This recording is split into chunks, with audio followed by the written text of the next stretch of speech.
नमस्कार. संवाद प्रतिवाद या विशेष कार्यक्रमामध्ये आपल्या सगळ्यांचं स्वागत. या जगातलं अंतिम सत्य काय माहिती आहे का? परिवर्तन, बदल. जगातली कोणतीही गोष्ट असो त्याच्यामध्ये परिवर्तन होत असतं, बदल होत असतो. अन्न, वस्त्र, निवारा या माणसाच्या मूलभूत गरजा होत्या आहेत, पण त्याच्यामध्ये आता अनेक वाढ होत चाललेली आहे. म्हणजे अगदी मोबाईलचा डाटा, इंटरनेट आणि सगळ्यात महत्त्वाचं म्हणजे इलेक्ट्रिसिटी. गेल्या काही दिवसांमध्ये आपल्याला लक्षात आलं असेल की ऊर्जा किती महत्त्वाची आहे. कोणत्याही प्रकारची ऊर्जा असू दे, पण ती ऊर्जा जर नसेल तर मानवी जीवन ठप्प होतं. आणि ऊर्जेचा सगळ्यात रोजच्या वापरातला सगळ्यात मोठा स्रोत म्हणजे विद्युत किंवा इलेक्ट्रिसिटी.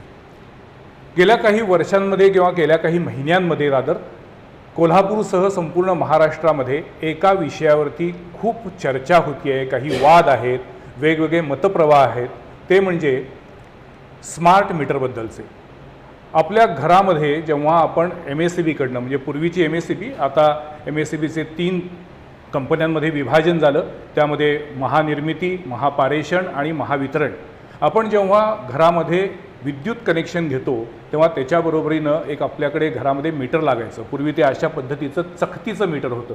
साधारणपणे 1960 पासून 2005 पर्यंत हे चकतीचं मीटर वापरलं जायचं. त्यानंतर डिजिटल मीटर आलं. डिजिटल मीटरसुद्धा आपण सगळेजण वापरतोय. आणि त्यानंतर आता गेल्या वर्ष दीड वर्षापासून आता स्मार्ट मीटर आलेलं आहे. आपल्याकडं हातामध्ये स्मार्टफोन आहे, घरात स्मार्ट टेलिव्हिजन आलेलं आहे, स्मार्ट रेफ्रिजरेटर आलेलं आहे, पण अजूनही आपली मानसिकता स्मार्ट मीटर वापरण्याची नाही आहे. त्यामागची नेमकी कारणं काय आहेत, वस्तुस्थिती काय आहे, लोकांच्या मनातले समज गैरसमज काय आहेत, याबद्दल मला आज बोलायचं आहे. आणि इलेक्ट्रिसिटी डिपार्टमेंटच्या वतीनं हे स्मार्ट मीटर का आणले, त्याची वैशिष्ट्ये काय आहेत, त्याचे प्लस मायनस पॉईंट्स काय आहेत, या सगळ्याच्या दृष्टीनं आज आपण चर्चा करणार आहोत. त्यासाठी कोल्हापूर परिमंडळाचे चीफ इंजिनियर स्वप्नील काटकर साहेब आपल्यासोबत आहेत. मी त्यांचं स्वागत करतो. नमस्कार. आज पहिल्यांदाच आम्ही ह्या तुमच्या ऑफिसमध्ये येऊन हे संपूर्ण छायाचित्रीकरण करतो. याचं कारण असं की गेल्या काही महिन्यामध्ये सातत्यानं जे काही तुमची स्मार्ट मीटर आहेत त्या स्मार्ट मीटरबद्दल अनेकांच्या मनात वेगवेगळ्या शंका आहेत. हो, मला सगळ्यात पहिल्यांदा तुम्हाला तेच विचारायचं आहे की स्मार्ट मीटर वापरल्यामुळं आमचं लाईट बिल प्रचंड वाढलं. पूर्वी माझं महिन्याचं बिल 1000 ते 1500 रुपये येत होतं. स्मार्ट मीटर वापरल्यानंतर ते बिल मला 2000 ते 3000 यायला लागलं. अशा अनेकांच्या तक्रारी आहेत, तशा अनेक बातम्या अनेक वेगवेगळ्या दैनिकांमध्ये आलेल्या आहेत. काय वस्तुस्थिती आहे? सर बघा, स्मार्ट मीटर वापरल्यामुळं बिल वाढलं हा गैरसमज आहे. सगळ्यात महत्त्वाचं म्हणजे पूर्वीचं जे मीटर होतं ते मीटर आणि स्मार्ट मीटर या दोन्ही मीटरमध्ये जे वीज वापरायसाठी टेक्नॉलॉजी वापरली आहे, वीज वापर मोजासाठी, तर ती सेमच आहे. वीज वापर मोजासाठी पूर्वीच्या मीटरमध्ये जे काही तंत्रज्ञान होतं तेच तंत्रज्ञान नवीन मीटरमध्ये सुद्धा आहे. फक्त स्मार्ट मीटरमध्ये ते वीज जी आपण मोजतो ती वीजचं रिडिंग जे आहे ते रिडिंग आपल्याला कम्युनिकेशनमधून सर्व्हरपर्यंत पोहोचायची व्यवस्था आहे. म्हणजे त्या मीटरला आपण कम्युनिकेशनचं मॉड्यूल जोडलेलं आहे आणि ते मॉड्यूल त्या मीटरचा डेटा सर्व्हरपर्यंत पोहोचवतं. किंवा सर्व्हरमधून काही आपण जर डेटा मीटरकडे पाठवायचं असेल तर आपण मीटरकडे पाठवू शकतो. हे कम्युनिकेबल मीटर असल्यामुळे आपण त्याला स्मार्ट मीटर म्हणतो. अच्छा, म्हणजे आता जे लोकांच्या मनात आहे की स्मार्ट मीटर हे जास्त फिरतं, नाही, हा पूर्ण गैरसमज आहे. आणि हा गैरसमज खरंच एवढा चुकीचा पसरलेला आहे. आज माझ्याकडे कोल्हापुरात जवळपास 12 लाख ग्राहकांचं आपण मीटर बदललेलं आहे ऑलरेडी. स्मार्ट मीटर त्यांचं ऑलरेडी कार्यान्वित झालेलं आहे. तरी पण जर खरंच असं काही गडबड असती तर खूप लोकांचे तक्रारी आल्या असत्या, पण तशा कुठल्याही प्रकारच्या तक्रारी आपल्याकडे आलेल्या नाही आहेत. म्हणजे अगदी नगण्य तक्रारी आहेत. बिलिंगच्या बाबतीतल्या तक्रारी पण पूर्ण शून्य झालेल्या आहेत. म्हणजे स्मार्ट मीटर लावल्यामुळं आपलं बिल वाढले किंवा वापर आपल्याला जास्त होतोय असं कुठंच झालेलं नाही आहे. फक्त ज्या ठिकाणी पूर्वीचे मीटर काही ठिकाणी फॉल्टी असतील किंवा पूर्वीच्या मीटरमध्ये काही दोष असेल आणि त्यामुळे त्याचं रेकॉर्डिंग पूर्वी प्रॉपर होत नसेल तर अशा केसेसमध्ये काही प्रमाणात थोडंसं आपल्याला कन्झम्पशन आता रेकॉर्डिंग प्रॉपर झाल्यामुळे वाढल्यासारखं वाटतं. पण वस्तुस्थिती ही आहे की तुम्ही जे पूर्वी वापर करत होता तो वापर मोजला जात नव्हता, आता तो व्यवस्थित मोजला जातो. हाच फरक आहे. म्हणजे जुनी मीटर कदाचित फॉल्टी होती, आताची मीटर ही अधिक अचूक आहेत असं तुमचं म्हणणं. एक्झॅक्टली. आणि म्हणूनसाठी आपण आता इथं बसलेलो आहे. आता ही आमची टेस्टिंगची लॅब आहे. आता प्रत्येक मीटर हे आपल्या लॅबमध्ये चेक होतं आणि त्या मीटरची ॲक्युरसी, त्या मीटरचे सगळं तंत्रज्ञान परफेक्ट आहे का नाही हे बघितल्यानंतरच आपण ते मीटर बसवतो आहे.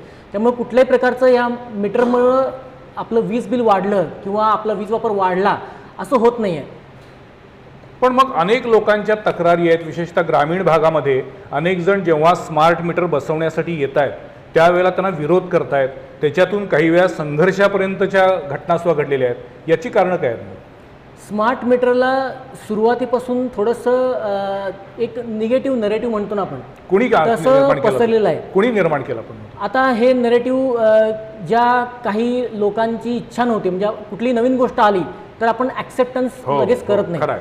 त्यामुळं ॲक्सेप्टन्ससाठी ज्यांची आपल्याला इच्छा नव्हती त्यावेळेला हे करायचं नाही, नवीन काही नको आपल्याला, जुनं जे आहे ते असू दे, अशा लोकांची इच्छा नव्हती, त्यांनी ते पसरवलेलं आहे. आता ते कशा प्रमाणात पसरलं तर काही लोकांचे, आता तुम्ही बघितले जुने मीटर आहेत, हे अजून मीटर आपल्याकडे बऱ्याच ठिकाणी चालू आहेत आणि ह्या मीटरमध्ये विजेचा वापर जो रेकॉर्ड होतो तो कदाचित कमी होतो, बऱ्याच ठिकाणी तो स्लो होतो. त्यामध्ये या मीटरला आपण इझिली मॅग्नेट लावून आपण ते स्लो करू शकतो. चकती मीटर किंवा बाकीच्या काही ते काही कृत्य वापरून ह्याच्यामधलं रेकॉर्डिंग जे होते ते आपल्याला कमी रेकॉर्डिंग कसं करता येईल ते आपल्याला पूर्वीचे काही ठिकाणी करत होते लोक. आणि मग ज्या ठिकाणी असं त्यांचा वापर कमी करण्यासाठी त्यांनी काहीतरी गडबड केलेली आहे त्या लोकांना स्मार्ट मीटर बसवलं की माझा आता वापर प्रॉपर रेकॉर्ड होणार आणि मग मला माझं बिल वाढणार किंवा मला योग्य बिल येणार आणि ते मला भरायचं नाही, या मानसिकतेतून त्यांनी थोडासा विरोध त्याचा चालू केलेला आहे. पण मुळात आता चकतीचं मीटर कोणी वापरत आहे असं मला नाही वाटत. बरेचसे मीटर आपल्याकडे अजून चकतीचे मीटर्स आहेत, ग्रामीण भागात पर्टिक्युलरली खूप साऱ्या ठिकाणी चकतीचे मीटर्स आहेत. पण मग त्यांना तुम्ही डिजिटल मीटरला कन्व्हर्ट का नाही केलं? त्यासाठी आपण सुरू आहे ते करायचं आणि म्हणून आता स्मार्ट मीटर, दुसरा टप्पा डिजिटलचा होता, आता तिसरा टप्पा स्मार्ट मीटरचा आहे. हो, मग दुसऱ्या टप्प्यामध्ये मग डिजिटलचं पण तेवढं पेनिट्रेशन झालं? 100% झालं नाही आपल्या त्यात. अच्छा. जेवढं आपण अर्बनाइज एरिया होता त्या ठिकाणी सगळ्या ठिकाणी झालेलं आहे, ग्रामीण भागात पर्टिक्युलरली 100% झालेलं नाही. आणि मग आता आपण जेव्हा नवीन मीटर बसवतो तेव्हा ते मीटर ॲक्युरेटली रेकॉर्ड करत असल्यामुळे त्यांचं थोडंसं कन्झम्पशन वाढायची शक्यता त्यांना भीती वाटते आणि म्हणूनसाठी त्याला थोडासा विरोध त्यांचा होतोय. म्हणजे आपल्याकडे असं म्हणतात सवलत दिल्यानंतर कालावधीनंतर काही काळानंतर सवलत हा हक्क वाटायला लागतो. बरोबर. जुन्या मीटरमध्ये जर काही त्याच्यामध्ये जर त्रुटी असतील तर त्या त्रुटी आमच्या बिलाच्या दृष्टीने चांगल्या आहेत, त्यामुळे जुनच मीटर असावं असं तुमचं म्हणणं आहे. असा एक गैरसमज आहे. दुसरा एक सर याच्यामध्ये सगळ्यात महत्त्वाचा मुद्दा आहे की स्मार्ट मीटर लावल्यानंतर आपल्याला टाईम ऑफ डे प्रणाली जी आहे, म्हणजे दिवसाच्या कुठल्या वेळेला तुम्ही किती वीज वापरता हे रेकॉर्डिंग त्या मीटरमध्ये सोय आहे करायची, जे जुन्या मीटरमध्ये नाही आहे. आणि सध्या जुलै 25 पासून आपल्याला दिवसा जी वीज वापरतो आपण घरगुती ग्राहकांसाठी पर्टिक्युलरली, त्या घरगुतीच्या दिवसा सकाळी 9 ते संध्याकाळी 5 या वेळेतल्या वीज वापरावर आपल्याला 80 पैसे मागच्या वर्षी डिस्काउंट होता, ह्या वर्षी आता 85 पैसे पर युनिट डिस्काउंट आहे. त्यामुळे ॲक्च्युली स्मार्ट मीटर तुम्ही बसवल्यानंतर तुम्हाला दिवसाचा वीज वापरावर जी सवलत मिळते त्यामुळे तुमचं बिल कमीच होतं, बिल वाढत नाही. कारण तुम्हाला 85 पैसे प्रति युनिट पर डे तर सवलत आहे दिवसाच्या वापराला प्रत्येक युनिटला. आणि येणाऱ्या काळात ही सवलत वाढत जाणार आहे, म्हणजे पुढच्या वर्षी 90 पैसे, त्या पुढच्या वर्षी 95 पैसे, त्या पुढच्या वर्षी 1 रुपया, अशी 2030 पर्यंत 1 रुपया सवलत आपल्याला 29-30 साली आयोगाच्या वीज दराची ऑलरेडी दिलेली आहे. त्यामुळं स्मार्ट मीटर वापरणं हे निश्चितपणानं फायद्याचं आहे. ज्यांचा वीज वापर पूर्वी रेकॉर्ड प्रॉपर होत होता त्यांचा नवीन वीज वापर असतो तेवढाच रेकॉर्ड होणार आणि उलटं जे काही दिवसाचा वीज वापर आहे त्याच्यामध्ये डिस्काउंट मिळणार त्यांना, त्यामुळं त्यांचं वीज बिल हे निश्चितपणानं कमी होणार, वीज बिल वाढणार नाही. पण अनेकांची अशी तक्रार आहे की महावितरण काय करतं, एका हातानं देतं आणि दुसऱ्या हातानं काढून घेतं. जे तुम्ही दिवसाच्या वीज वापरावरती डिस्काउंट देता आणि रात्रीच्या वीज वापरावरती अतिरिक्त चार्ज लावता. असं यावेळी काही असं कुठल्याच टेरिफमध्ये असं काही नाही आहे, हा पण एक गैरसमज आहे. आणि आत्तापर्यंत हे TOD टेरिफ हे फक्त औद्योगिक ग्राहकांसाठी लागू होतं, जे ST कन्झ्युमर्स आहेत किंवा जे 20 किलोवॅटपेक्षा जास्त वापर करणारे औद्योगिक ग्राहक आहेत त्यांना हे TODचं बेनिफिट लागू होतं. आणि त्याच्यामध्ये त्यावेळेला जेव्हा TOD सुरुवातीला इंट्रोड्यूस झालं 2003-04 साली जेव्हा पहिल्यांदा TOD इंट्रोड्यूस झालं त्यावेळेला आपलं ग्रीड मॅनेजमेंट करणं आणि त्यावेळेला रात्रीच्या वीज वापरावर थोडी सवलत द्यायची, दिवसा आपल्याला विजेचं हे जनरेशन कमी असतं तर दिवसा थोडेसे पीक टाईममध्ये रेट जास्त ठेवायचे, असे आपल्याला त्या वीज वापर मॅनेज करण्यासाठी म्हणून टेरिफमध्ये संकेत दिले होते. आणि त्यानुसार आपण त्यावेळेला TODचं जे बेनिफिट आहे ते रात्रीच्या वेळेला ST कन्झ्युमरला पास ऑन करायचो, संध्याकाळच्या वेळेला त्यांनी पीक पिरियडमध्ये वीज वापरली तर त्यांना थोडेसे एक्स्ट्रा चार्जेस लावायचो. पण आता जेव्हा आपण घरगुती ग्राहकांसाठी ही योजना आणलेली आहे तेव्हा घरगुती ग्राहकांसाठी असं रात्रीच्या वेळेला एक्स्ट्रा वीज वापरासाठी वेगळा रेट असं कुठल्या प्रकारे नाही आहे. वीज वापरासाठी रेट जो आहे आयोगाने ठरवून दिलेला आहे आणि त्याच्यामध्ये दिवसा वीज वापरावर डिस्काउंट दिलेला आहे. त्याच्यामुळे एका हाताने द्यायचं दुसऱ्या हाताने घ्यायचं हा विषय घरगुती ग्राहकाच्या बाबतीत बिलकुल नाही आहे. अच्छा, माझ्यासमोर आता हे स्मार्ट मीटर आहे. आता या स्मार्ट मीटरमध्ये सुद्धा, याला स्मार्ट का म्हणतायत तर याच्यामध्ये सुद्धा एक सिम कार्ड आहे. येस. पण मग हे सिम कार्ड हे फक्त तुम्हाला ॲक्सेसेबल आहे म्हणजे महावितरणला आहे की ॲज अ ग्राहक म्हणून मला पण ॲक्सेसेबल आहे? ग्राहकांना सुद्धा त्या मीटरचा डेटा ॲक्सेसिबल आहे. बरं. आपण महावितरणला डेटा त्या मीटरचा सगळ्या सर्व्हरवर घेतोय आणि आपण एक ॲप डेव्हलप केलेलं आहे, महाविद्युत नावाचं ॲप आहे. बरं. आणि ते ॲप आपल्या ग्राहकाच्या मोबाईलवर आपण इन्स्टॉल करायचं आणि त्या मोबाईलमध्ये हा मीटर नंबर आपण कॉन्फिगर केला की आपल्या मीटरचा डेटा 24 तास आपल्याला बघता येतो. म्हणजे मीटर हे एवढं अद्ययावत आहे म्हणजे की माझ्या घरी जर मी स्मार्ट मीटर लावलं हो. आणि मी जर तुमचं ॲप माझ्या मोबाईलवर घेतलं हो, तर मी रोज किती इलेक्ट्रिसिटीचा वापर करतोय हे मला Exactly. रोजच्या रोज कळू शकेल? रोजच्या रोज करू शकेल. दर तासाला तुम्ही किती वापर करताय ते सुद्धा त्यात समजते. म्हणजे मला बरं. सकाळी 7ला माझी 7 वाजता वीज वापर किती होता, 8 वाजता किती आहे, 9 वाजता किती आहे हे तुम्हाला समजतं. वीज वापराबरोबर तुमचं त्यावेळेला करंट किती होता, व्होल्टेज किती होतं, म्हणजे लोड किती होतं ते सुद्धा तुम्हाला समजतं.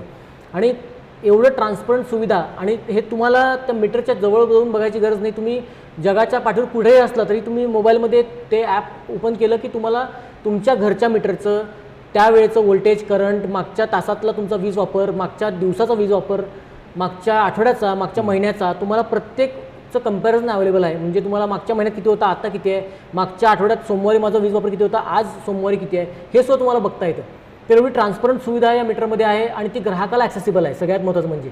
त्यामुळे हे मीटर निश्चितपणानं फायदेशीर आहे कारण आपल्या वीज वापरावर ताबा राहू शकतो, कंट्रोल राहू शकतो.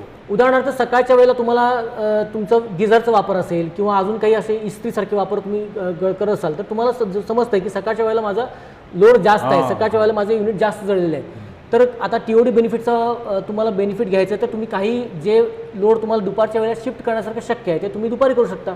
म्हणजे वॉशिंग मशीन लावणे किंवा तुमच्या इस्त्री करणे अशी कामं तुम्ही दुपारी जर केली तर तुमचा दुपारच्या वीज वापरातील सवलत तुम्हाला जास्तीत जास्त घेता येते. म्हणजे ज्या घरामध्ये रात्रीच्या वेळेला वॉशिंग मशीन लावलं जातं त्यांनी लक्षात ठेवा दिवसा सकाळच्या वेळेला वॉशिंग मशीन लावून घ्या. सकाळी 9 ते संध्याकाळी 5 या वेळेत ओके. आपल्याला जेवढा वीज वापर करेल तेवढ्या वेळेला आपल्याला डिस्काउंट मिळेल.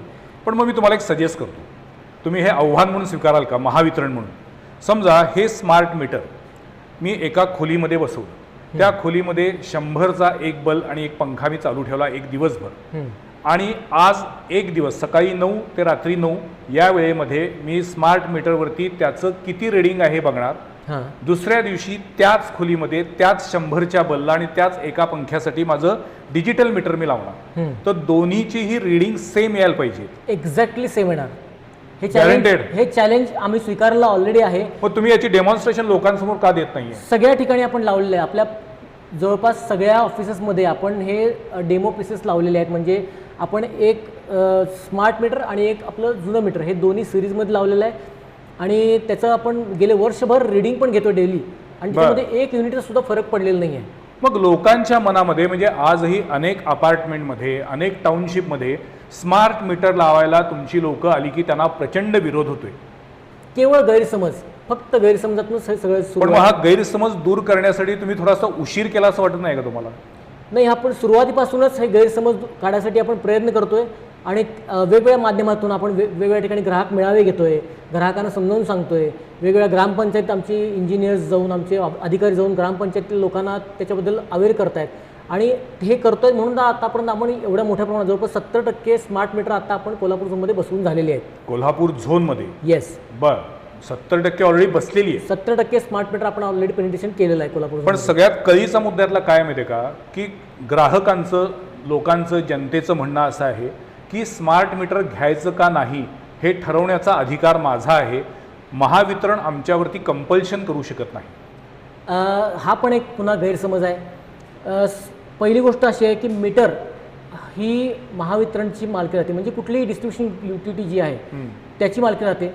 मीटरच्या पुढचा जो आहे, मीटरच्या पुढचा जो सगळा नेटवर्कचा पार्ट आहे तो ग्राहकाच्या मालकीचा असतो. मीटर हे महावितरणच्या मालकीचं असतं. पण मी महावितरण आमच्याकडनं पैसे घेते की? नाही, मीटरचे पैसे तुमच्याकडनं घेत नाही. ग्राहकाकडनं मीटरचा एकही रुपया घेतला जात नाही. बरं. जेव्हापासून विद्युत नियामक आयोग आला आहे तेव्हापासून मीटर बसवण्याची जबाबदारी ही महावितरणकडे दिलेली आहे. इलेक्ट्रिसिटी ॲक्ट 2003च्या कलम 55 नुसार महावितरण मीटरसाठी जबाबदार आहे आणि मीटर कुठलं बसवायचं हे पण अधिकार महावितरणला आहे. त्याच्यामुळं त्यासाठी ग्राहकाची कुठल्याही प्रकारची परवानगी घ्यायची किंवा ग्राहकाची कन्सेंट घ्यायची गरज नाही. आणि जसं टेक्नॉलॉजी बदलत गेले तसं आपण मीटर नेहमी बदलत राहिलेलो आहे. तर आपण मगाशी चर्चा केली जसं हे डिस्कवालं मीटर, त्याला आपण चकती फिरते इलेक्ट्रोमेकॅनिकल मीटर म्हणतात त्याला, ते आपण पूर्वीपासून 1960-70 पासून अशा प्रकारची मीटर्स आपली आहेत. आणि कालांतरानं ते सुद्धा मीटरमध्ये आपल्या डेव्हलपमेंट्स होत गेल्या. सुरुवातीच्या काळात आपण ते डिस्क तशीच राहिली, पण ते वरचं जे काउंटर आहे त्या काउंटरच्या जागी आपला डिजिटल डिस्प्ले आला. नंतरच्या काळात तो डिजिटल डिस्प्ले आणि खालची जी डिस्क आहे ती डिस्क गायब झाली, त्या जागी आपण सर्किट आलं, इलेक्ट्रॉनिक सर्किट. आणि नंतर डिजिटल आलं. हो, डिजिटल आलं.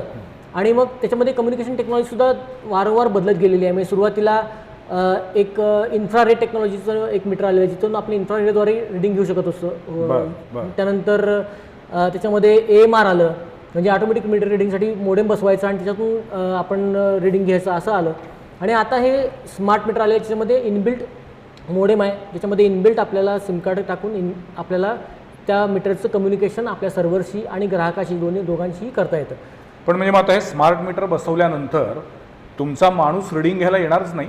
नाही, गरज नाही ना. हां, कारण तुम्हाला तुमच्या सर्व्हरवर रिडिंग त्याचं मिळते आणि हे आम्हाला सुद्धा मिळते आणि ग्राहकाला सुद्धा त्याचं बघता येतं रिडिंग. त्याच्यामुळे ट्रान्सपरन्सी सगळ्यात जास्त मेंटेन केलेली आहे स्मार्ट मीटरमध्ये.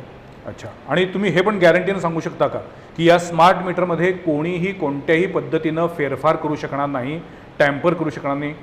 कारण वाटा तितक्या पळवाटा. बरोबर. आता टॅम्परच्या बाबतीत ह्या स्मार्ट मीटरमध्ये एवढे चांगले फीचर्स आहेत की कुठल्या प्रकारे छेडछाड करायचा जर प्रयत्न केला त्या मीटरशी तर आम्हाला त्याचं इंडिकेशन डायरेक्ट सर्व्हरला मिळतं आणि मग त्यामुळे आम्ही जाऊन तिथे चेक करू शकतो की तिथं खरंच काय गडबड झालेली आहे का. मध्यंतरीच्या काळात हे मीटर आपण आपल्या एरियात बसवल्यानंतर काही ठिकाणी आम्हाला अशी इंडिकेशन सर्व्हरला आले की त्या मीटरमध्ये काहीतरी छेडछाड झालेली आहे, मीटरचं कवर ओपन केलेलं आहे, काहीतरी गडबड केलेली आहे. तर अशा ठिकाणी आम्ही जाऊन फिजिकली चेक केलं तर त्यावेळेला आपल्या ठिकाणी जवळपास 20 ठिकाणी आपल्याला ते मीटरमध्ये चोरी केली सापडली. म्हणजे ते मीटर टॅम्पर करून त्याच्यामध्ये काहीतरी नवीन कंपोनंट बसवला जेणेकरून मीटर स्लो रेकॉर्डिंग करेल अशा पद्धतीचं चोरी केली सापडली. आणि आपण त्या सगळ्या लोकांवर FIR दाखल केलेले आहेत, त्याच्यावर आपण ॲक्शन घेतल्या, त्याच्यावर FIR दाखल केलेले आहेत. आणि त्यामुळे हे स्मार्ट मीटरचा हा सुद्धा फायदा आहे की विजेची चोरी जी काही प्रमाणात होते आणि ग्रामीण भागात काही ठिकाणी अशा गोष्टी होतात, तर ह्या गोष्टी रोखायसाठी आणि महावितरणचा जो महसूल त्यामुळे बुडत होता तो महसूल आपला याच्यातून वाचणार आहे. कुठल्याही प्रकारे असं जर काही टॅम्पर करायला गेले कोणी तर आपल्याला इमिजिएटली सिग्नल मिळतो आणि त्याच्यामुळं आपल्याला ती वीज चोरी रोखणं शक्य होतं. त्यामुळे टॅम्पर प्रूफ मीटर आहे. एका अतिशय नाजूक मुद्द्याला तुम्ही आता वाचा फोडलेली आहे. मी नेहमी म्हणतो की कोल्हापूर महानगरपालिका जेवढं पाणी लिफ्ट करते, उपसा करते, त्याचं जर प्रॉपर बिलिंग केलं तर महापालिकेचं नुकसान होणार नाही. तशाच पद्धतीनं ज्या पद्धतीनं महानिर्मितीकडनं वीज निर्मिती केली जाते त्याच्यातली निर्मिती आणि वितरण याच्यामधला जी काही गळती आहे ही गळती कधी थांबणार आहे? तुम्ही आज स्मार्ट मीटर लावून ग्राहकांकडनं कुठल्याही पद्धतीनं वीज चोरी होऊ नये याच्यासाठी प्रयत्नशील आहात, पण तुमची त्याच्या मागची जी यंत्रणा आहे ती सुधारणार आहे का नाही? आज अजूनही महाराष्ट्राच्या काही भागामध्ये आकडे टाकून गळ टाकून वीज चोरी होते. ही वीज गळती म्हणजे कोल्हापुरातलेच प्रताप होगाडे साहेब, त्यांच्याशी मी ज्यावेळी बोलायचो त्यावेळी मला ते वीज चोरीचा गंभीर प्रकार सांगायचे. वीज चोरी रोखण्यासाठी तुम्ही काय करताय? तुम्ही आज फक्त ग्राहकाला म्हणताय स्मार्ट मीटर बसव, पण त्याच्या मागची यंत्रणा काय करते? नाही, आपण वीज चोरी रोखण्यासाठी सातत्याने प्रयत्न करतो. सुदैवानं सर आपल्याकडे महाराष्ट्रात आपल्या कोल्हापूर सांगली भागात हा प्रकार खूप कमी आहे किंवा नगण्य आहे. आपल्याकडं ग्राहक चांगले आहेत, आपल्याकडे कल्चर चांगलं आहे आणि विजेच्या चोऱ्या अशा प्रकारच्या मोठ्या प्रमाणात आपल्याकडे होत नाहीत. विजेच्या चोरीच्या बाबतीत आपण चोरी कंट्रोल करायसाठी ना आपली फिरती पथकं आहेत, त्याला फ्लाईंग स्क्वॉड म्हणतो. आणि ती फिरती पथकं प्रत्येक जिल्ह्याच्या ठिकाणी आहेत आणि ती पथकं जाऊन विजेच्या चोऱ्या शोधतात, त्या ठिकाणी त्याच्यावर ॲक्शन घेतात. या व्यतिरिक्त आपण प्रत्येक आता डिव्हिजन ऑफिसला सुद्धा आपण काही ठिकाणी जिथं गरजेचं वाटतं आपल्याला त्या ठिकाणी फिरती पथकं नेमतोय. पूर्ण महाराष्ट्रात सध्या 33 ठिकाणी अशी फिरती पथकं नेमली आहेत आणि त्या माध्यमातून आपण विजेची चोरी कंट्रोल करायचा प्रयत्न करतोय. अच्छा. पण ह्या होऊ नयेत यासाठी आमची यंत्रणा कायम तत्पर असते. आम्ही आपल्या यंत्रणेमध्ये आता जे मीटर्स आहेत हे रेग्युलरली टेस्ट करतो. आता आपलं स्मार्ट मीटर आलेलं आहे. हे स्मार्ट मीटर आपल्याकडं डेटा जो सर्व्हरला पाठवते तो डेटा आपण कंटिन्युअसली आपण स्क्रीनिंग करत असतो आणि त्याचं ॲनालिसिस करून आपण कुठं काही गडबड झाली आहे का हे चेक करत असतो. याचबरोबरीनं आपण जे म्हटलं की आकडे, तर आकड्याचा प्रकार आपल्याकडे कोल्हापुरात नाही आहे, पण ज्या ठिकाणी आहे त्या ठिकाणीसुद्धा महावितरण खूप मोठ्या प्रमाणात प्रयत्न करते आणि ह्या आकड्यांमार्फत वीज चोरी होऊ नये म्हणून आता आपण बऱ्याच ठिकाणी जे कंडक्टर असतात, बेअर कंडक्टर असतात आपले, ते बदलून आपण कवर्ड कंडक्टर वापरलेले आहेत. म्हणजे ज्याच्यामध्ये ज्याला आवरण आहे वरती आणि त्याच्यामध्ये कुठल्याही प्रकारचं त्याच्यावर असं काही टॅम्परिंग करता येत नाही किंवा हुकनं काही करता येत नाही, अशा प्रकारचे आपण कंडक्टर AB केबल म्हणतो आपण त्याला, असे आपण वापरले आहेत आणि त्याच्यामुळे आपण गळती रोखण्याचा प्रयत्न करतोय. गेल्या 10 वर्षामध्ये कोल्हापूर परिमंडळामध्ये वीज गळतीचं प्रमाण किती % कमी येत गेलं, काही आहे आकडा? हो, आपल्याकडं कोल्हापूरमध्ये परिमंडळामध्ये जवळपास आत्ता 9.5% वीज गळती आहे आणि ती तांत्रिक गळती जास्त आहे त्यातली. कारण शेवटी प्रत्येक यंत्रणेमध्ये गळती हा अविभाज्य घटक असतो आणि आपल्याकडे विजेच्या बाबतीत तांत्रिक गळतीसुद्धा आहे. आपण त्याला आयस्क्वेअर लॉसेस म्हणतो. त्याच्यामुळे जसं आपल्या ट्रान्समिशनकडून डिस्ट्रीब्युशन ट्रान्सफॉर्मरचे लॉसेस असतात, आपल्या पॉवर ट्रान्सफॉर्मरचे लॉसेस, त्यानंतर आपल्याकडे जी वीज वाहिन्या येतात त्या वाहिन्यातले लॉसेस, आणि हे सगळे लॉसेस कन्सिडर करून आपली जी तांत्रिक गळती असते ती गळती आपल्याकडे आहे. आणि वाणिज्यिक गळती जी काही असेल ती आपण कमीत कमी करायचा प्रयत्न करतो आहे आणि आता स्मार्ट मीटरच्या माध्यमातून ती वाणिज्यिक गळती अजून जास्त कमी प्रमाणात व्हायसाठी मदत होईल. स्मार्ट मीटरबद्दल आपल्याला अजून थोडं बोलायचं आहे, पण मला काही या अनुषंगानं काही दुसरे प्रश्न पण विचारायचे आहेत. आज म्हणजे सुदैवानं आपल्याकडे महाराष्ट्रातलं भारनियमनाचं प्रमाण कमी झालेलं आहे, पण एक काळ असा होता की MSCBचं सप्लाय म्हणजे काय अवलंबून राहू नका, ते बेभरवशाचा, कधीही लाईट जाईल, 3-3 तास लोड शेडिंग असायचं. आज सध्या महाराष्ट्रामध्ये आता पावसाळा सुरू होईल, यावर्षी पावसानं ओढ दिली असली तरी आता पावसाळा सुरू होईल, तर लोड शेडिंगचं प्रमाण नजीकच्या काळामध्ये 0 होईल अशी काही शक्यता आहे का? सध्या आपल्याकडं घरगुती, वाणिज्यिक, औद्योगिक ग्राहकांसाठी कुठल्याही प्रकारचं लोड शेडिंग नाही. त्यांना आपण 24 तास वीज देतोय. मला मान्य नाही. कोल्हापुरात अनेक ठिकाणी आठवड्यातनं 2-3 वेळा लाईट जातात. लाईट जाणे हा विषय वेगळा आहे, लोड शेडिंग हा विषय वेगळा आहे. लाईट जाते त्यावेळेला काहीतरी यंत्रणेत बिघाड झाला असेल, काही लाईन फॉल्ट झाला असेल किंवा काही आता कुठं झाड पडलं, कुठं काही अडचण आली तर त्या ठिकाणी लाईट जाते. आणि आपल्याकडे किती आपण आता सध्या पावसाळ्याच्या आधी कुठल्याही प्रकारचं इंटरप्शन होऊ नये म्हणून मोठ्या प्रमाणात आपण कामे केली आहेत. सगळ्या ठिकाणी आपण जे रस्त्याकडेच्या ज्या लाईन्स आहेत त्याच्या झाडं तोडणे किंवा त्याचे ट्री ट्रिमिंग करणे या गोष्टी केलेल्या असतात. तरीच देखील आपल्याकडं जेव्हा आता पावसाच्या सुरुवातीच्या काळात जेव्हा वारं सुटतं त्यावेळेला काही झाडं पडण्याचं प्रमाण, काही फांद्या पडण्याचं प्रमाण हे काही ठिकाणी होतं आणि त्यावेळेला असं काही झालं तर त्यापुरता वीज पुरवठा खंडित होतो. मग त्यावेळेला आपण ते जर काही त्यामुळे हानी झाली असेल तर ती हानी आपण इमिजिएटली दुरुस्त करून आपण कमीत कमी वेळात तो वीज पुरवठा सुरळीत करायचा प्रयत्न करतो आणि तो आपण सुरळीत करतो. नाही, याबद्दल मी 100पैकी 100 मार्क देईन महावितरणला, कारण महापुराच्या काळामध्ये तुमचे अनेक कर्मचारी, लाईनमन स्वतःचा जीव धोक्यात घालून वेळप्रसंगी पुराच्या पाण्यात उतरून आणि त्या उभ्या खांबावरती चढणं सोपं नसतं, खाली बसून बोलणं खूप सोपं असतं, त्यामुळे त्याबद्दल महावितरणला सलामच करावा लागेल. पण आजही समजा एखादा VIP व्यक्तींचा कार्यक्रम असेल तर आम्ही महावितरणवरती अवलंबून राहू शकत नाही, आम्हाला जनसेटच लावावी लागतात. महावितरणच्या दृष्टीने ही नामुष्कीची गोष्ट नाही का? कोणत्याही क्षणी लाईट जातील ही आम्हाला धाकधूक असते, म्हणून आम्ही संपूर्ण प्रोग्राम जनसेटवर घेतो. सर, त्याच्यामध्ये मेन प्रॉब्लेम काय आहे आपल्याकडं की आपल्याकडं जे नेटवर्क आहे ते सगळं ओव्हरहेड आहे. म्हणजे रस्त्याकडेला आपण खांब टाकलेत आणि त्याच्यावर लाईन आपल्या आहेत आणि हे ओव्हरहेड नेटवर्क जे आहे ते आपण कितीही म्हटलं तरी एखाद्या माकडानं उडी मारायचं आपण कंट्रोल करू शकत नाही. हो, खरं. त्यामुळे एखादी माकडानं उडी मारली, एखादी झाडाची फांदी पडली, आपण फांद्या ट्रिम करतोय, पण आता नारळाचं झाड आहे बाजूला तर नारळाचं झाड तर आपण कापत नाही, त्याच्या लागणाऱ्या फांद्या आपण कापतो, पण बऱ्याच वेळेला झाडं उंच गेलेली असतात, त्याची फांदी आपण कापणं हे आपल्याला शक्य पण होत नाही. अशा वेळेला एखादी फांदी जर पडली तर तेवढ्या वेळापुरतं इंटरप्शन होतं किंवा एखाद्या माकडानं उडी मारली, कुठं एखाद्या आपलं डिस्ट्रीब्युशन ट्रान्सफॉर्मरचं बॉक्स आहे त्या ठिकाणी कुठं एखाद्या बऱ्याच वेळेला साप वगैरे जे प्राणी असतात ते त्यावर चढतात, त्यांना समजत नाही, म्हणजे त्यांना ते अजाणतेपणा होत असते. तर अशा वेळेला काही गडबड झाली तर इंटरप्शन होतं.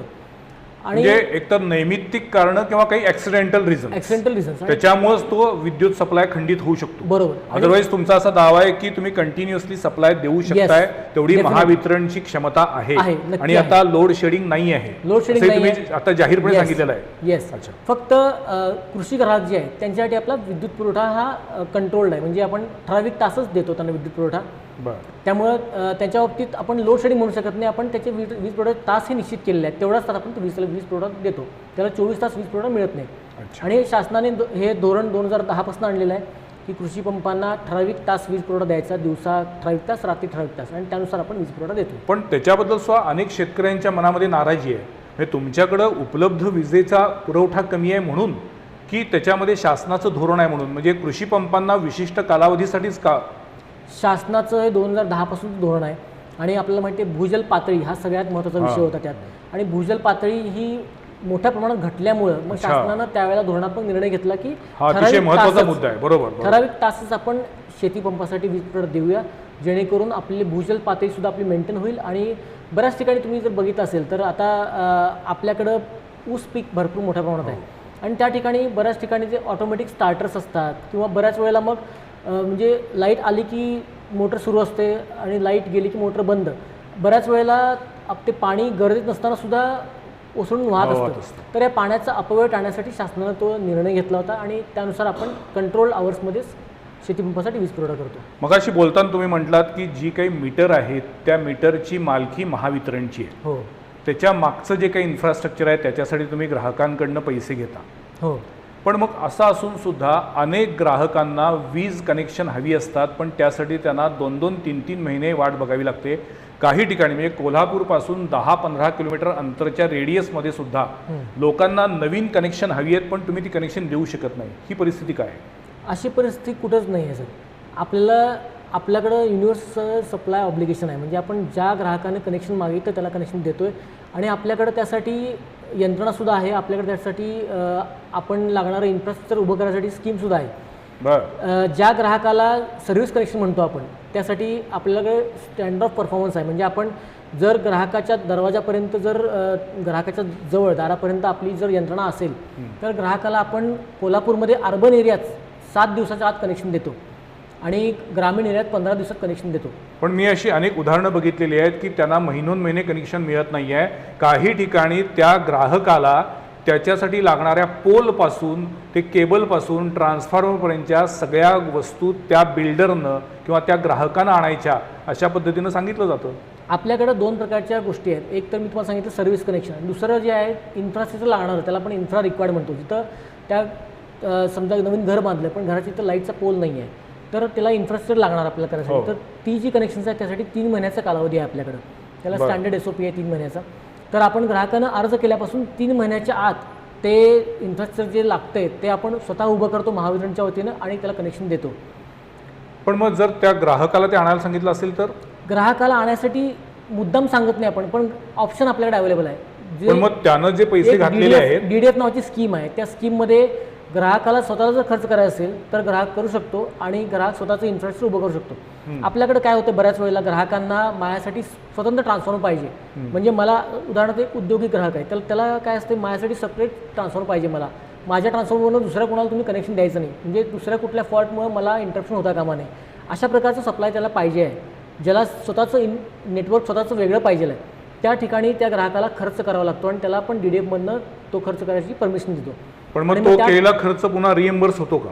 नाही, तो खर्च रिएम्बर्स होत नाही. पण ते जे नेटवर्क आहे ते ग्राहकाचं असतं, त्यामुळे त्या नेटवर्कवरून दुसऱ्या माणसाला कनेक्शन ग्राहकाच्या परवानगीशिवाय आपण देत नाही. बरं. अच्छा. म्हणजे मी जर खर्च केला असेल तर मग माझ्या परवानगीशिवाय त्या लाईनवरनं दुसऱ्याला कनेक्शन तुम्ही देणार? जनरली आपण देत नाही त्या कनेक्शन. पुन्हा आपण स्मार्ट मीटरकडे येऊया. मगाशी आपण जेव्हा बोलता इंडस्ट्रीयल ग्राहकांचा आपण उल्लेख केला, औद्योगिक ग्राहक. कोल्हापूर परिमंडळामध्ये किती % इंडस्ट्रीयल ग्राहकांनी स्मार्ट मीटर वापर सुरू केलाय? जे उच्चदाब ग्राहक आहेत ते 100% ग्राहक स्मार्ट मीटर वापरतात. 100% झाले? 100% झालेलं आहे. किती महिन्यापासून?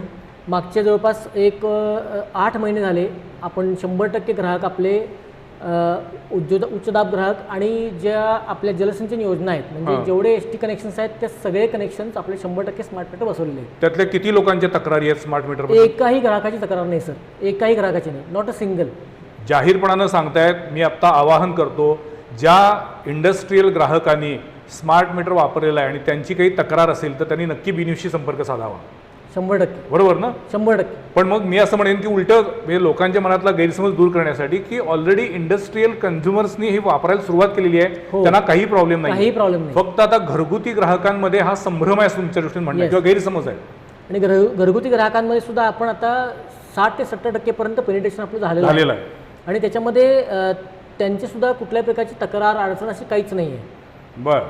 आणि उलटं बिलिंग हे आपलं बिनचूक व्हायला लागलं. म्हणजे पूर्वीच्या मानवी चुका होत्या बिलिंगमधल्या. म्हणजे पूर्वीच्या मीटरचं रिडिंग घ्यायसाठी माणसाला जायला लागायचं, मग ते मीटर कुठेतरी वर असेल तर त्याला नीट आकडा दिसला नाही किंवा चुकीचं रिडिंग घेतलं किंवा रिडिंग मध्ये घेताना काही ॲव्हरेजचं बिल आलं किंवा रिडिंग ॲक्सेसिबल नसेल, अशा गोष्टी ज्या होत होत्या त्या आता होणार नाही आणि त्यामुळे 100% बिलिंगमध्ये तक्रारी या दूर होतात.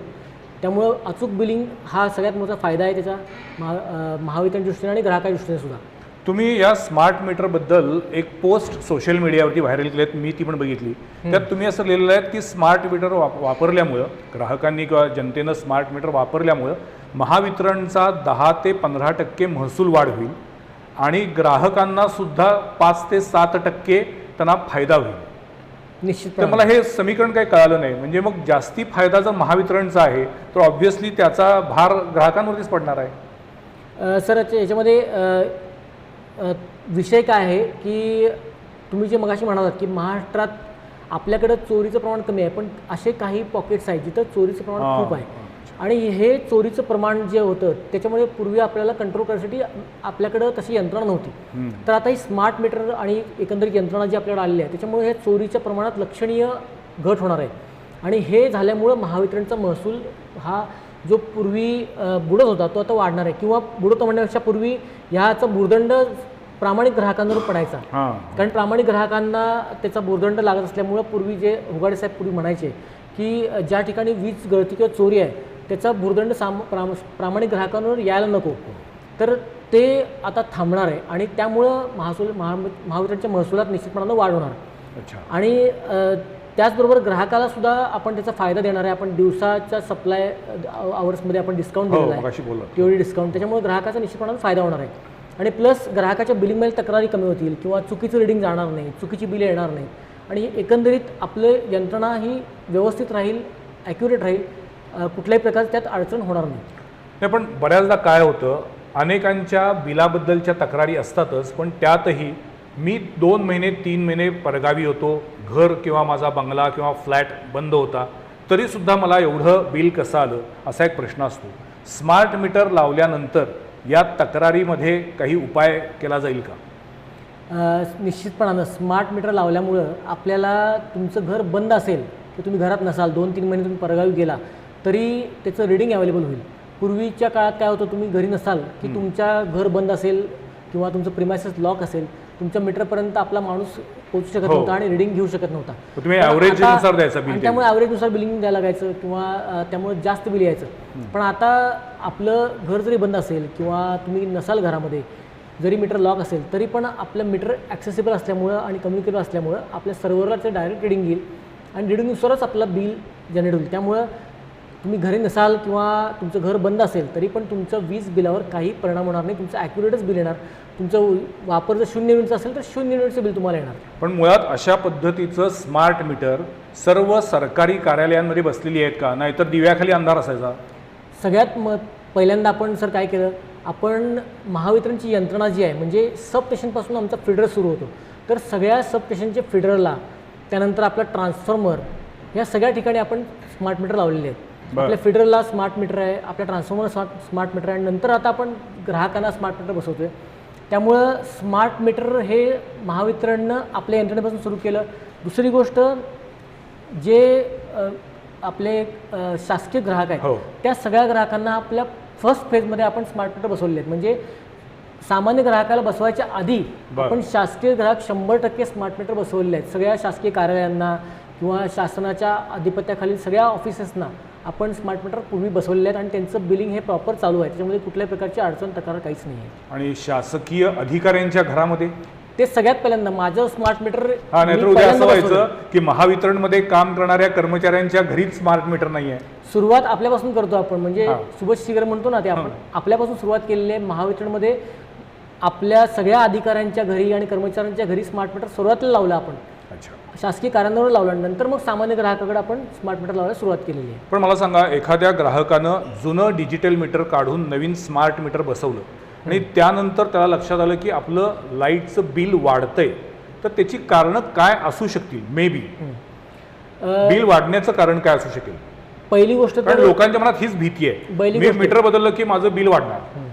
पहिली गोष्ट, काही मीटर्स जे आहेत पूर्वीचे ते त्याच्यामध्ये काही स्लो होणे किंवा काही मीटरमध्ये तांत्रिक दोष निर्माण होणे अशा गोष्टी होत होत्या. बरं. इवन डिजिटल मीटरमध्ये सुद्धा काही पर्टिक्युलर कंपनीचे मीटर्स आहेत. एक रोलेक्स नावाची कंपनी आहे, एक फ्लॅश नावाची कंपनी आहे. त्याच्या मीटरमध्ये कालांतरानं हे इलेक्ट्रॉनिक सर्किटरीमध्ये काही चेंजेस होऊन, आपण जे वातावरणाचे परिणाम म्हणतो त्यामुळे चेंजेस होऊन ते मीटर ऑटोमॅटिक स्लो होणे किंवा अशा प्रकारच्या गोष्टी होत होत्या.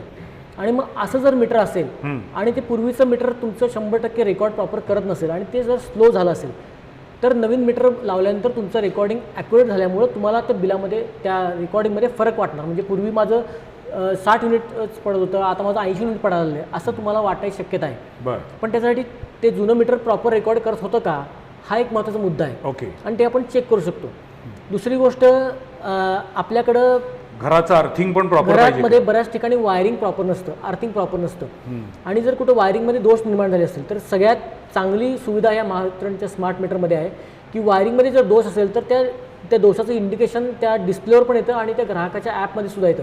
म्हणजे अर्थचा इंडिकेटर आहे त्यामध्ये, आणि तो अर्थ इंडिकेटर जर लागला तर याचा अर्थ तुमच्या घरामध्ये जी वायरिंग आहे त्यामध्ये कुठेतरी गळती आहे आणि कुठेतरी तुमच्याकडे लिकेज होते आणि मग त्या लिकेजमुळे तुमचं कन्झम्पशन अननेसरी रेकॉर्ड व्हायला लागले. अच्छा. किंवा त्याच्यामुळे धोका सुद्धा भविष्यात होऊ शकतो. बरोबर. आपल्याकडे माहिती आहे इलेक्ट्रिकल ॲक्सिडेंट्स बऱ्याच ठिकाणी होतात आणि असं लिकेजमुळे पावसाळ्या दिवसात सुद्धा ॲक्सिडेंट मोठ्या प्रमाणात झालेले आहेत. पण मग या नवीन स्मार्ट मीटरमुळे शॉर्ट सर्किटचे पण इंडिकेशन मिळू शकतं? ते पण एक चांगलं फीचर या मीटरमध्ये आहे की जर कुठं शॉर्ट सर्किट झालं तर ह्याच्यामध्ये एक रिले आहे, तो ऑटोमॅटिक मीटर ट्रिप करतो. म्हणजे आपल्याकडं जी जीवितहानी होते शॉर्ट सर्किटमुळे ती या मीटरमुळे होणार नाही. अरे वा, म्हणजे केवळ पैशाच्या दृष्टिकोनात बघून चालणार नाहीये, तर सुरक्षेच्या दृष्टीनं सुद्धा हे मीटर महत्वाचं आहे. अच्छा. हा मुद्दा पण तुम्ही खरं तर लोकांपर्यंत जास्ती पोहोचवला पाहिजे की हे अशासाठी पण महत्वाचं आहे म्हणून. खरं आहे. अच्छा. पण मग तिसरा याच्यातला सगळ्यात महत्त्वाचा मुद्दा तो म्हणजे हे जे स्मार्ट मीटर आहे, हे स्मार्ट मीटर लोकांनी वापरावं याच्यासाठी तुम्ही आता ठिकठिकाणी जाऊन मेळावे घेताय, जनजागृती करताय. पण त्याच वेळेला एक व्हिडिओ सोशल मीडियावर व्हायरल होतोय, त्याच्यामध्ये मुख्यमंत्री महोदय म्हणतायत की अशा पद्धतीचं मीटर सक्तीचं नाही, आणि तो व्हिडिओ दाखवून अनेक जण म्हणतायत की आम्हाला हे स्मार्ट मीटर नकोय. त्याला काय उत्तर? सर, तो व्हिडिओ जो आहे तो प्रीपेड स्मार्ट मीटर संदर्भातला आहे. म्हणजे पूर्वी प्रीपेड मीटरची सक्ती केली जाणार नाही असं माननीय मुख्यमंत्री महोदयांनी सांगितलं होतं आणि आपण प्रीपेड मीटरची कुठेही सक्ती करतच नाही आहे. आत्ता जे आपण सगळे मीटर बसवतो हे पूर्ण सगळे पोस्टपेड आहेत. अच्छा. यामध्ये आपण वीज वापर करणार आणि वीज वापर केल्यानंतर आपलं जेव्हा रिडिंग सर्व्हरला जाईल त्यानंतर आपलं महिन्याचं बिल येईल. त्या बिलामध्ये आपल्याला 21 दिवसाचा पिरियड मिळतो बिल भरायसाठी आणि त्यानंतर आपण त्या 21 दिवसामध्ये पैसे भरायचे. त्यामुळे पोस्टपेड मोडमध्येच हे मीटर सध्या आपलं स्मार्ट मीटर काम करते. त्याच्यामुळं प्रीपेड मीटर सक्ती करणार नाही असं त्यावेळेला माननीय मुख्यमंत्र्यांनी जाहीर केलं होतं. आता हे अशा पद्धतीची स्मार्ट मीटर लावण्यासंदर्भात शासनाकडून काही गॅझेट किंवा काही आदेश आलेला आहे का? आलेला आहे. पहिले तर केंद्र शासनानं 2019 सालीच नोटिफिकेशन काढून डिक्लेअर केलेलं आहे की पूर्ण देशभरातली सगळे मीटर्स जे आहेत ही स्मार्ट मीटरमध्ये कन्वर्ट करायचे आहेत. त्यानंतर आता सध्या ही मीटर आपण बसवतोय ती RDSS नावाची योजना आहे, रिव्हॅम्प्ड डिस्ट्रीब्युशन सेक्टर स्कीम. तर ह्या स्कीममधून आपण ही मीटर बसवतोय आणि ह्या स्कीममध्ये ॲडव्हान्स मीटरिंग इन्फ्रास्ट्रक्चर हा जो प्रकार आहे, पार्ट आहे, तर त्याच्यामध्ये स्मार्ट मीटरचा समावेश होतो. आणि हे शासनानं आपल्या राज्य शासनानंसुद्धा आपल्या गॅझेट काढून हे याला मान्यता दिलेली आहे RDSS स्कीमला. अच्छा. आणि आपण त्यानुसार सगळ्या ग्राहकांना, म्हणजे कृषी ग्राहक सोडून बाकी सगळ्या ग्राहकांना आपण हे स्मार्ट मीटर बसवायचे. अच्छा. पण मला सांगा, हे स्मार्ट मीटर घेतल्यानंतर जर कुणाला काही शंका असेल, काही तक्रार असेल, तर त्याचं निरसन MSEBकडनं किंवा महावितरणकडून केलं जाणार का? निश्चित केलं जाणार. आणि आता सुद्धा त्यासाठी आपण काही करतोय. वेगळी यंत्रणा आहे का? म्हणजे तुमचा काही आपल्याकडं आता आपण ग्राहक मेळावे वारंवार घेतोय. तर हो. दर मंगळवारी आमचा ग्राहक मेळावा घेतोय आणि त्या ग्राहक मेळाव्यामध्ये आपण याच्या तक्रारी ज्या असतील त्या आपण दूर करतोय. प्लस आपल्याकडं प्रत्येक उपविभागात प्रत्येक सब डिव्हिजनला आपण ग्राहकांनी बिलिंगची तक्रारी मांडल्या तर तिचं ताबडतोब निराकरण केलं जातं. आपल्याकडं जे तुम्हाला ॲप दिलं जातं, हां. स्मार्ट मीटरचं ॲप आहे किंवा महावितरणचं ॲप आहे, त्याच्यावर सुद्धा तुम्ही बिलिंगची तक्रारी तुमच्या करू शकता. अच्छा. आणि त्या तक्रारी केल्यानंतर तुमचं ठराविक कालावधीत ते बिलाचं तक्रारीचं निरसन सुद्धा होतं. याला काही टोल फ्री नंबर वगैरे आहे तक्रार निरसनासाठी? टोल फ्री नंबर देखील आहे आपला. आणि टोल फ्री नंबरपेक्षाही आपल्या मोबाईलवर आपला App जो जे आहे. ॲप जे आहे तो सगळ्यात सोपं उपाय आहे. त्याच्यामध्ये आपण त्याच्यामध्ये बिलिंग तक्रार करू शकता आणि ती तक्रार ताबडतोब आपली निरसन केली जाते. पण आता कोल्हापूर परिमंडळाचं असं काही टार्गेट आहे का की या तारखेपर्यंत 100% स्मार्ट मीटर लागली पाहिजेत, असं काही तुम्ही टार्गेट ठरवलेत का? आपल्याला लवकरात लवकर ही स्मार्ट मीटर 100% करायचे आहेत. कारण जेवढं लवकर आपण सगळ्या ग्राहकाचं मीटर हे अद्ययावत करू तेवढं आपल्या ग्राहकाला सुद्धा फायदा होणार आहे आणि यंत्रणेला सुद्धा फायदा होणार आहे त्याचा. त्यामुळे आपण लवकरात लवकर करण्यासाठी ठरवलेलं आहे. मी सुरुवातीलाच म्हटलेलं होतं की जगातली एक गोष्ट अंतिम आहे, ती म्हणजे परिवर्तन. तुम्हाला आठवत असेल ज्या वेळेला मोबाईल आला त्यावेळी पूर्वी तो आपल्याकडे एरिक्सन किंवा असा तो ठोकळा असायचा नोकियाचा. त्यानंतर मग ते छोटे बटनाचे फोन आले. आता आपण स्मार्टफोन वापरतोय. सो तंत्रज्ञान कधीही कुणासाठी थांबत नाही. ज्या पद्धतीनं 1960 पासून 2026पर्यंत महावितरणनं त्यांच्या वीज मीटरमध्ये तांत्रिक बदल स्वीकारत गेले, त्याच्यातला एक पुढचा टप्पा म्हणून हे आता स्मार्ट मीटर आलेलं आहे. आणखीन काटकर साहेबांच्या म्हणण्यानुसार एका वाक्यात सांगायचं झालं तर कर नाही त्याला डर कशाला. मी जर विजेची चोरी करत नाही आहे तर मला स्मार्ट मीटर लावायला काहीच हरकत नाही. एक्झॅक्टली एका वाक्यात सांगायचं झालं तर. बरोबर. सो मला असं वाटतं की स्मार्ट मीटरचे फायदे काय आहेत, त्याच्यातून आपल्याला योग्य अचूक मोजमाप आणि त्याचबरोबर सगळ्यात महत्त्वाचं म्हणजे सुरक्षा, या दोन्हीच्या अनुषंगानं आपण या स्मार्ट मीटरकडे बघितलं पाहिजे. मला माहिती आहे हे सगळं एवढं सांगितल्यानंतर सुद्धा अजूनही अनेकांच्या मनात स्मार्ट मीटरविषयी शंका असणार. पण काटकर साहेबांनी स्पष्ट केलेलं आहे की तुम्ही ते ॲप घ्या, त्या ॲपमधनं तुम्ही तक्रारी नोंद करू शकता. त्यांचे जनजागृतीचे मेळावे सुरू आहेत. प्रत्येक परिमंडळातले अधिकारी लोकांच्या ग्राहकांच्या तक्रारींचं निरसन करण्यासाठी प्रयत्नशील आहेत. तर मला असं वाटतं की नागरिक म्हणून आपली जबाबदारी आहे की एक पाऊल आपण पुढे टाकलं पाहिजे. प्रत्येक गोष्टीकडं अविश्वासाच्या नजरेनं बघून चालणार नाही. आणि जर याबद्दल कुणाच्या काही तक्रारी असतील तर मगाशी मी आपल्याला जाहीर आवाहन केलेलं आहे की त्यांनी जरूर आमच्याशी संपर्क साधावा. आम्ही त्या काटकर साहेबांच्या समोर मांडू की जेणेकरून स्मार्ट मीटरबद्दल दूध का दूध और पाणी का पाणी होऊन जाईल. पण तुर्तास आज तुम्ही या स्मार्ट मीटरच्या माहितीसाठी आम्हाला भरपूर वेळ दिलात आणि या सगळ्या लॅबची सगळी माहिती दिलीत. याबद्दल बी न्यूजच्या वतीनं मी आपले मनापासून आभार मानतो. धन्यवाद सर. आणि तुमच्या माध्यमातून आम्हाला सुद्धा ग्राहकांपर्यंत पोहोचवण्यासाठी मदत झाली, त्यावेळी तुमचे सुद्धा आभार. धन्यवाद. पुढच्या सोमवारी पाहायला विसरू नका आणखीन एका विषयावरील चर्चा संवाद प्रतिवादमध्ये. नमस्कार.